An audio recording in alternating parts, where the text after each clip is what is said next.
नमस्कार। नमस्कार मैम। बताइए आपने कौन सा स्टॉक किस भाव पे खरीदा हुआ है?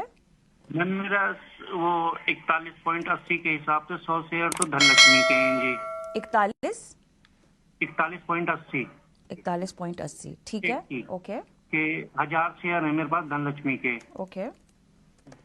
और दूसरा है जी, और 200 शेयर है मेरे पास एनबीसीसी के 140 के भाव से जी। इनका 100 क्या भविष्य हो तो इनका बताओ जी। 140 पर आपने एनबीसीसी लिया हुआ है। आपने हिंदुस्तान तो जिंक भी लिया हुआ है क्या? नहीं, जिंक नहीं लिया जी, ऊपी के लिए चलिए एनबीसीसी और धनलक्ष्मी धनलक्ष्मी। बैंक ठीक है। आपका नजरिया क्या होगा इसमें? भी मैं 6 महीने या साल भर रुक जाऊंगा जी। 6 महीने या साल भर का नजरिया है ठीक है।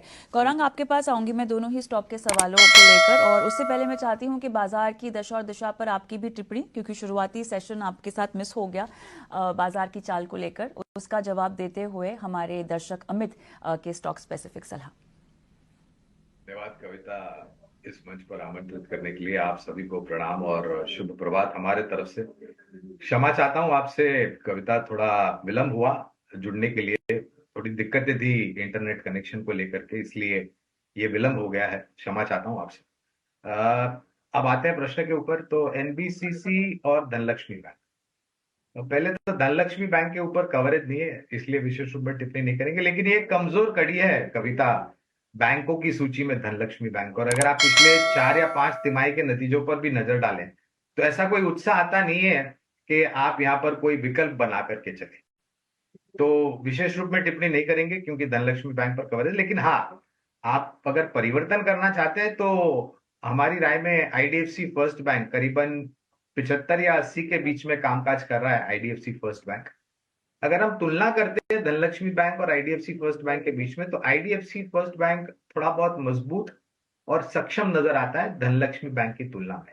तो आप चाहे तो ये परिवर्तन कर सकते हैं। अब प्रश्न है एनबीसीसी के ऊपर। तो एनबीसीसी पर हमारी बुनियादी तर्क पर बेचने की राय है।